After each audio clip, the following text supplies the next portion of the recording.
Bem-vindos de volta para mais uma análise aqui no canal. A análise de hoje é sobre o Galo, sobre o Atlético Mineiro. Como vocês já estão vendo aqui na imagem, como está claro aí no título também, a gente vai usar o recorte aqui desse último jogo contra o Vasco, em São Januário.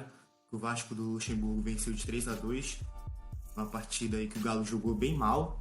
O Vasco foi superior, embora tenha tido menos posse e menos volume ofensivo, né? Menos volume ofensivo de jogo, o Vasco foi superior ao Galo, explorou muito bem as fraquezas do time do Jorge Sampaoli, que vem se repetindo ao longo do campeonato, e é um time que tem um elenco muito forte, um elenco que foi investido uma alta quantia, um time que só teve uma competição para jogar durante toda a temporada, essa temporada atípica, onde a maioria dos times que tiveram 2, 3 competições jogaram em um ritmo frenético, e o Galo teve, ainda que também não tivesse tantas semanas cheias assim, mas em comparação com os seus adversários teve muito mais, e mesmo assim não conseguiu engrenar em nenhuma parte do Campeonato Brasileiro. O Galo sempre foi um time muito oscilante, e aqui eu separei algumas das características do Galo que nesse jogo contra o Vasco ficou bem representativo, e alguns dos pontos fracos, né, que o Galo tem sofrido bastante ao longo do campeonato.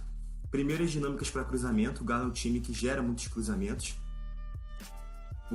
muito por conta do estilo de jogo do Sampaoli também. É um time que gera bastante jogo para espaços de força, bastante jogo para um contra um dos extremos, um contra um em profundidade, muitas ultrapassagens dos laterais, principalmente do Arana.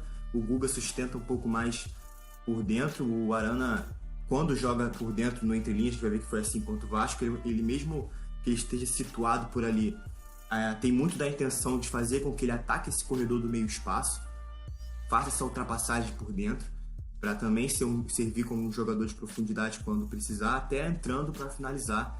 Arana que fez bastante gol essa temporada dessa forma, né? Chegando de trás, finalizando muitas vezes como se fosse um dos atacantes. A utilização do entrelinhas para atrair e jogar para o corredor lateral. O Galo faz muito isso, essa dinâmica dentro e fora, né? Usa o meio espaço para atrair e rapidamente jogar para fora por um contra um dos extremos, ou para profundidade também, para uma infiltração, com um passe nas costas, geralmente para gerar esse cruzamento, para criar essa dinâmica, gerar essa situação do cruzamento. É um time que entra no último terço com muita frequência, e muito por conta também dessas dinâmicas para cruzamento e para um contra um. E a pressão pós-perda intensa e duradoura. No caso aqui, o duradoura não é um fator positivo da pressão pós-perda do Galo. Apesar que o fato dela durar, na verdade, o fato dela durar muito tempo, muitas vezes deixa o time muito vulnerável no momento em que os adversários saem dessa pressão. Inclusive pela pressão pós-perda, ela não ser algo que necessariamente vai deixar o time organizado. Ela é uma desorganização momentânea para que o time pressione rápido, recupere a bola e já retome a posse para se organizar para atacar novamente. Mas é lógico que a pressão pós-perda, obviamente, ela não você tem que fazer ela de uma forma organizada. E o Galo até faz em algumas situações. Tem também algumas pressões pós-perda que o Galo faz de forma desorganizada, até pelas distâncias. O Galo é um time que controla um pouco mal as distâncias, gera muito espaço de força, então o time geralmente está muito afastado, está um pouco espaçado na hora de atacar. Então, para você fazer essa pressão pós-perda, essa zona intensa, é um pouco mais difícil. Mas a gente vai ver que a pressão do Galo, o fato dela durar muito tempo, ela faz com que o time fique muito desprotegido no momento de saída da pressão. A gente vai ver que um dos gols do Vasco foi muito por conta disso. Primeiro, duas organizações ofensivas do Galo, duas variações, melhor dizendo, de organizações ofensivas do Galo nesse jogo. A primeira é o 3-2-5, com o Guga sustentando a linha de 3, recuando para fazer essa saída de 3, para ajudar na construção. Alain Jair como duplo pivote, né, os dois volantes na frente, na saída 3+2. E os 5 jogadores de frente, Keno, Arana por dentro, fazendo esse corredor, Vargas como homem da profundidade, Johan e Savarino como ponta do outro lado, do lado direito também do Galo. Também é outro jogador que é muito forte em 1 para 1, principalmente 1 para profundidade. E agora a gente vê isso aqui na prática. Isso aqui é até parte de um vídeo, depois eu vou falar até desse movimento do Léo Gil que está saltando aqui para fechar o Jair. Mas aqui, a priori, é a organização ofensiva do Galo. O Johan está aqui até um pouco mais baixo, aqui no entrelinhas, para também servir como uma linha de passe, tentar explorar as costas aqui do Bruno Gomes. Mas veio também o time do Vasco marcando com 2 linhas de 4. e o 4-4-4-2, né? Duas linhas de 4 mais os dois na frente, Cano e Benítez. Vamos ver que o Vasco até variou um pouco para um 4-1-4-1, mas também muito bem compactado.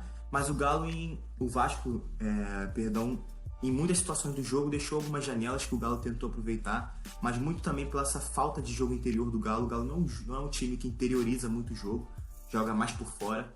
Foi um ponto que o Galo poderia ter explorado mais no time do Luxemburgo. Mas a gente vê aqui a estrutura, o 3-2, e aí dá para ver os 5.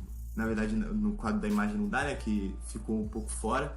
Mas a saída é o 3+2 e tem os 5 jogadores aqui. O Johan, tá o Savarino, o Keno tá no lado oposto. E tem o Arana aqui um pouco mais por dentro e o Vargas na profundidade. E também a variação para o 3-1-5-1, que é uma organização ofensiva que o Galo vem utilizando bastante durante o campeonato. E até acho que tem usado com mais frequência do que o 3-2-5, no momento com bola. E aqui a linha de 3 se repete, o Guga sustentando na linha, fazendo a linha de 3 com os 2 zagueiros. Alan, dessa vez é o primeiro apoio aqui, é o primeiro volante. E tem a linha de 5 meias que fica no entre linhas, Keno e Savarino em amplitude, e a Arana, Johan e o Jair, que faz essa função aqui por dentro. Nesse momento já em um bloco mais alto, né? O time em uma zona mais alta do campo, já em uma segunda fase de construção para entrar no último terço. E o Vargas, como sempre, em profundidade, mas a gente vai ver que ele também faz muito esse movimento de baixar no entre linhas, para gerar superioridade no centro de jogo, para também ajudar na articulação das jogadas de ataque do Galo. Então a gente vê isso na prática. A gente também vai ver que depois essa distância, como o Galo está um pouco distante, essa distância do centro de jogo, né, vai ser preponderante para o momento que o Galo perder a posse e precisar fazer o pressão pós-perda. Isso é até o começo, né, o início do lance que vai resultar no segundo gol do Vasco. Eu vou mostrar mais à frente. A gente vai começar aqui com o Galo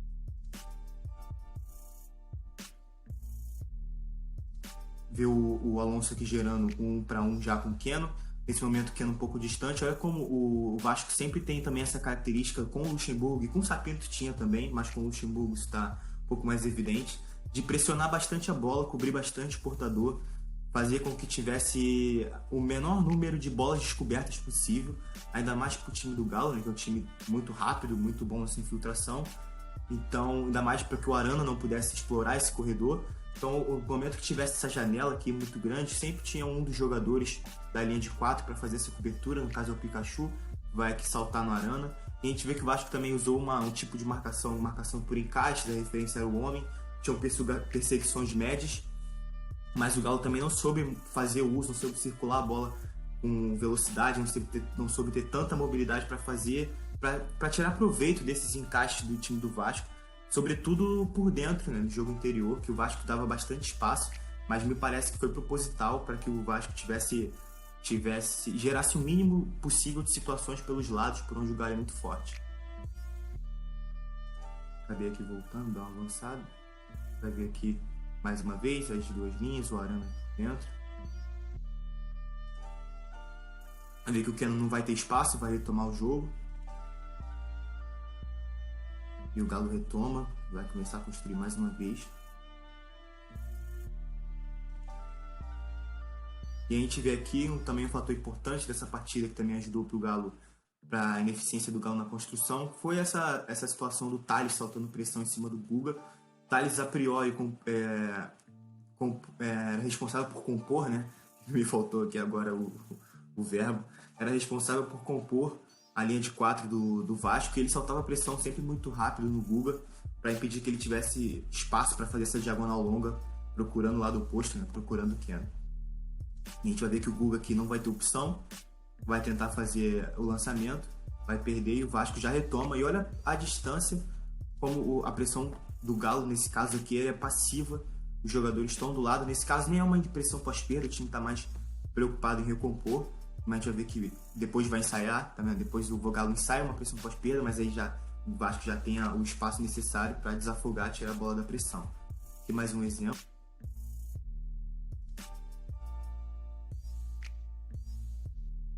Novamente, o Galo construindo, dessa vez no 3+2, né, no 3-2-5, naquela imagem que eu mostrei anteriormente. A gente vai ver que o Vasco vai pressionar bastante, vai subir no homem com muita rapidez. O Thales vai saltar a pressão no Guga, o Léo Gil salta no Jair. Então o Galo não tem linha de passe. e é obrigado a circular. E a gente vê que o Galo demora muito para circular essa bola,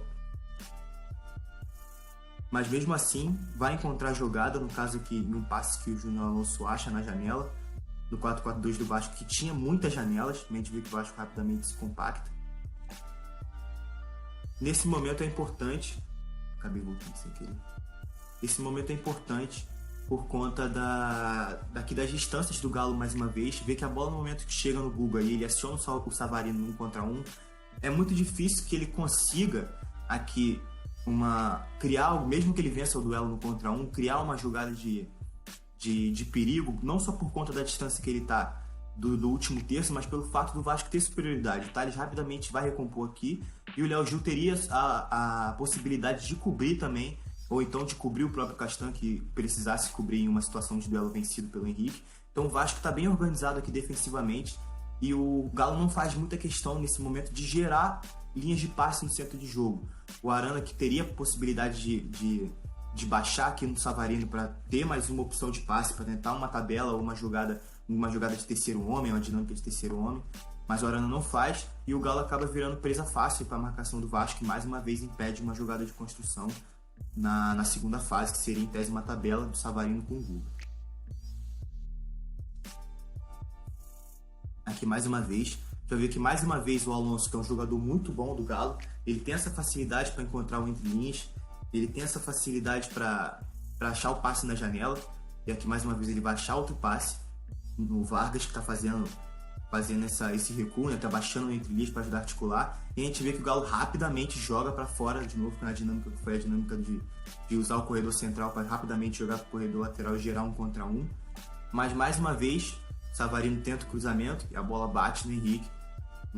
O Vasco foi muito bom na estratégia, né, de impedir essas dinâmicas do Vasco, e o Galo não mostrou repertório, não mostrou outras dinâmicas, outras formas de tentar furar o bloco baixo do Vasco, além dessas dinâmicas de geração de 1 para 1, de cruzamento. Como o Vasco jogou prioritariamente bloco baixo, teve poucas situações de infiltração, o Galo não conseguiu gerar infiltrações no bloco baixo do Vasco. Aqui mais uma vez, esse é o lance que vai gerar o gol. Como eu mostrei anteriormente, o Galo longe. O lance vai ter prosseguimento, o Guga erra. E olha a distância para pressão pós-perda. O Galo não consegue, o Vasco rapidamente tira a bola da pressão. E no momento que a bola saiu da pressão, o Galo mesmo assim persiste na pressão pós-perda, continua dando continuidade a ela, com o time nem sempre tão organizado. Vê que o Vasco vai continuar subindo. Uma pressão pós-perda que dura aí bem mais do que 10 segundos. E como o Galo está fazendo essa pressão pós-perda descompactada, vê que os jogadores sempre demoram para subir a pressão no portador da bola, o Vasco tem espaço para achar o homem livre, para sair da pressão, variando o corredor. E aí o desenrolar todo da jogada por entre o bloco de marcação do Galo, o Benítez variando mais uma vez o corredor, e o Léo Matos cruza para a infiltração do Pikachu, que faz o segundo gol. Lance que fica muito claro, e como a pressão pós-perda do Galo acaba durando demais em situações em que o adversário já saiu da pressão, da primeira pressão pós-perda, se for dizer assim, e com essa continuidade e de uma forma até um pouco descompactada, o Galo fica muito vulnerável nas costas, fica muito vulnerável nas costas da sua última linha, nas costas das suas duas primeiras linhas de pressão, por onde o Vasco conseguiu transitar com o Benítez e depois acionando o Léo Matos na variação de corredor.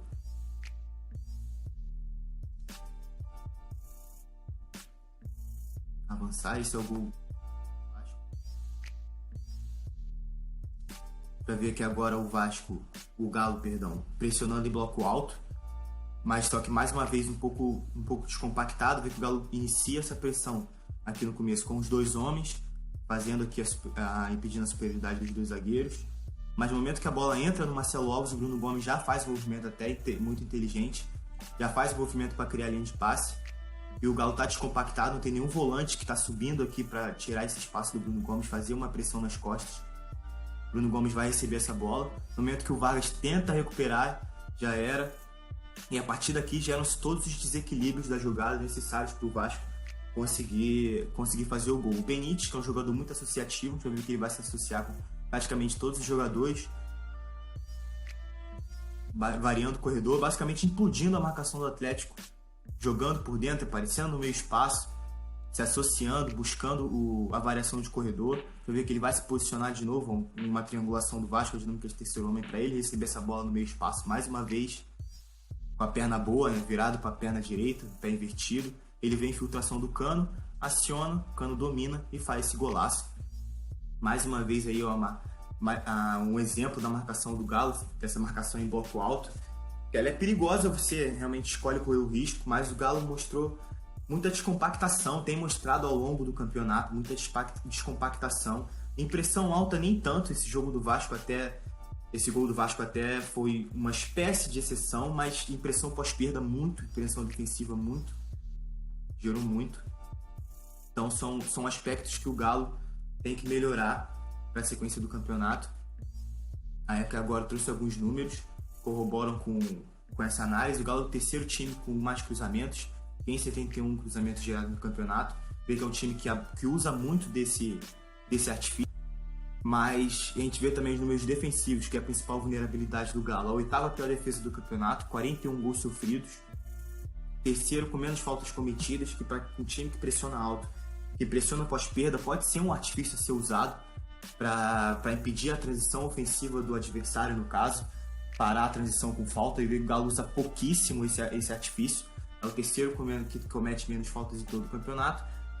Mas também é o primeiro passe para o último terço. Como eu falei antes, é um time que chega muito fácil no último terço, até por essas dinâmicas muito fortes, muito bem estabelecidas. Então é um time que chega fácil, mas que não cria tantas...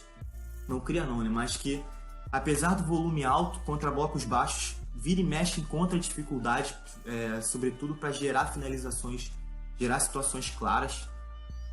Geralmente tem dificuldade contra esse tipo de time, não chega a ser tanto quanto o São Paulo, por exemplo, mas é um time que às vezes encontra, o que também é até normal, mas a principal vulnerabilidade do Galo é pelo fato de ser um time que transita defensivamente muito mal, não consegue ter regularidade, e isso também corrobora com o fato das dinâmicas. No fator drible, o Galo é o nono em dribles, tem 861, mas o Keno é o jogador que lidera com 306. Se somar o Keno e o Savarino, que são os dois extremos, dá 416 de dois pontas, né? No caso, se quiser chamar por esse termo.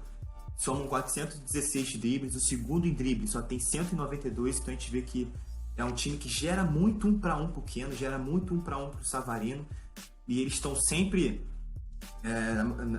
tentando esse duelo, então na maioria das vezes vencendo esse duelo, mas mesmo assim não conseguem ser tão efetivos quanto poderiam pro time do Galo. O Keno até que teve uma queda de rendimento, é um jogador que tem muito volume, já até tem uma análise dele no canal, uma análise específica dele, um jogador que tem muito volume ofensivo, se vocês quiserem depois conferir, mas que nesses últimos jogos tem caído um pouco de rendimento, não tem conseguido fazer gols, tem dado 6 assistências até, mas de uma forma um pouco menos recorrente do que no início do campeonato, que ele fez um início muito forte. Isso tudo contribui para que a balança, no caso, fique desfavorável para o Galo, que é um time que sofre muitos gols. Para ele somar resultados, precisa fazer muitos gols, e o Galo faz muitos gols. Mas no momento em que essa balança começa a pesar um pouco menos no setor do ataque, ela é imprescindível e acaba causando muitos danos ao Galo, e por conseguinte perde muitos jogos.